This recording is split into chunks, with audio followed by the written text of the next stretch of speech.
Public یہ کہے گی کہ ہمیں جلسے میں سلمان خان چاہیے تو آپ کو سلمان خان کو بلانا پڑے گا. پبلک اگر یہ کہے گی کہ ہمیں تقریر نہیں سننا ہے، ہمیں گانا سننا ہے، ہمیں ناچ دیکھنا ہے، تو کیا کل ناچنے والے اور ناچنے والیوں کو بلایا جائے گا؟ میرے بھائیوں، میں بڑے ادب کے ساتھ آپ سے یہ بات کہہ رہا ہوں کہ جلسوں کو انٹرٹینمنٹ کا ذریعہ مت بنائیں. یہ جلسے اگر آپ ٹھیک ہے، آپ کا ایک سسٹم ہے، آپ کو مدرسے کا چندہ کرنے کے لیے جلسہ کرنا ہے اور آپ بغیر جلسے کے چندہ نہیں دیں گے، اچھی بات ہے، آپ جلسہ کرائیے. مگر جلسے اور تقریر میں اور لیلا مجنوں کی کہانی میں فرق ہونا چاہیے. آپ تقریر کے نام پر انٹرٹینمنٹ اگر سننا چاہتے ہیں تو پھر اس کا نام جلسہ بند کر دیجئے، اس کا نام آپ ڈرامہ رکھ لیجئے، اس کا نام مووی رکھ دیجئے، فلم رکھ دیجئے. تقریر کا نام مت دیجئے، جلسے کا نام مت دیجئے. اللہ کے پیارے نبی جب تقریریں کیا کرتے تھے، آپ کی تقریروں میں نہ تو چٹکلے ہوتے تھے، نہ تو لطیفے ہوتے تھے، نہ ہنسی مذاق ہوتا تھا، نہ کہانی قصے ہوتے تھے.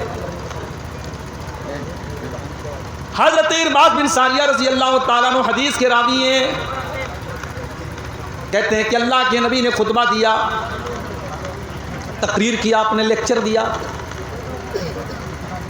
آپ کی بنگلہ زبان میں قید وقف بھی دیا، کتھا بولی آپ نے. کیسا خطبہ آپ نے دیا؟ فرمایا فوعظنا موعظۃ بلیغا. آپ نے ایسا خطبہ دیا، ایسی تقریر کی جو دل کو چھو جانے والی تھی. وجلت منها القلوب. اس تقریر کو سن کر کے ہمارے دل کانپ گئے. وذرفت من العیون. ہماری آنکھوں سے آنسو بہنے لگے.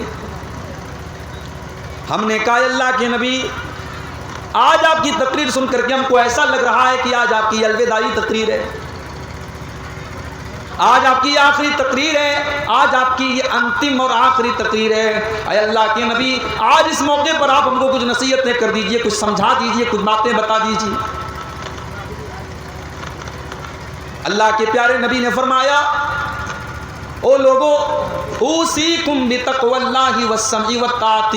میں تم کو سب سے پہلے اس بات کی وصیت کر رہا ہوں کہ تم اللہ سے ڈرتے رہنا، تم اللہ سے ڈرتے رہنا اور اپنے امیر کی تم اطاعت کرنا. جس کو تمہارا امیر بنا دیا جائے، جس کو تمہارا سردار بنا دیا جائے، جس کو تمہارا امام بنا دیا جائے، تم اس کی اطاعت کرتے رہنا، اپنے امیر کی تم بات ماننا.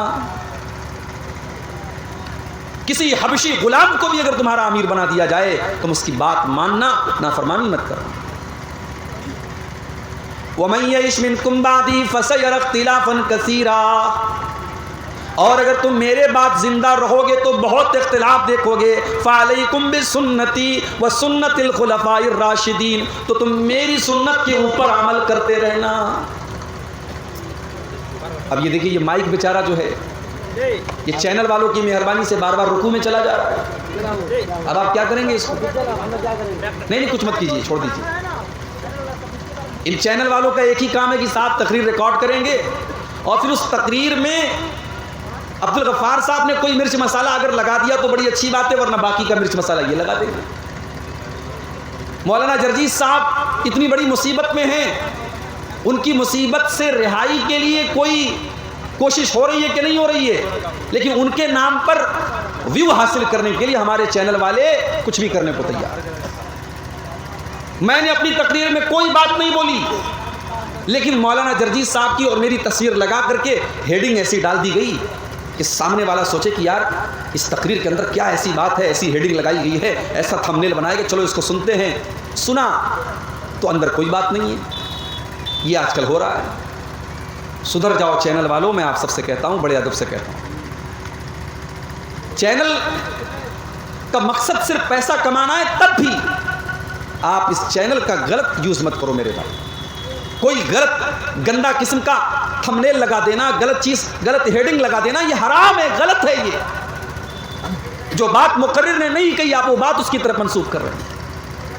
اور اگر میں یہ بات کہوں تو غلط نہیں ہوگا کہ آج بہت سارے علماء کے اوپر مصیبت بن رہی ہے. یہ چینل والے مصیبت بن رہے ہیں. ان کی غلط ہیڈنگ اور ان کے غلط تھمبنیل کی وجہ سے آج نیوز والے ان تقریروں کا مس یوز کر رہے ہیں اور وہ علماء مصیبت میں پھنس رہے ہیں. اللہ کے نبی کی تقریریں ہوتی تھی، دلوں کو چھو جاتی تھی میرے پیارے صاحب.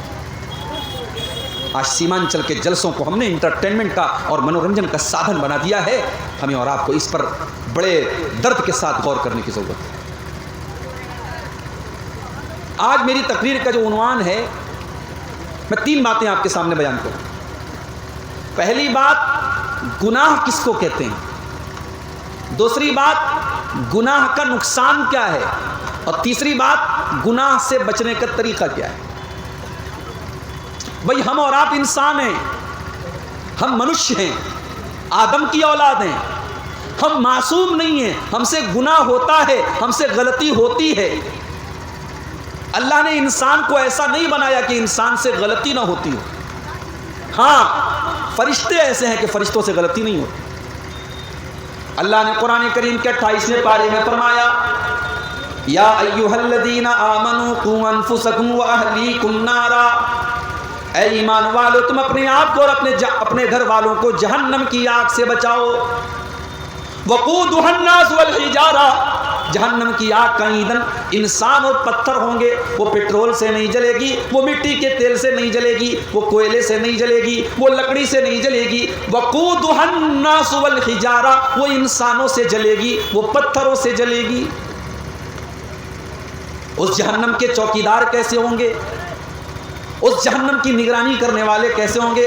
فرمایا، علیہا ملائکۃ غلاظ شداد لا یعصون اللہ ما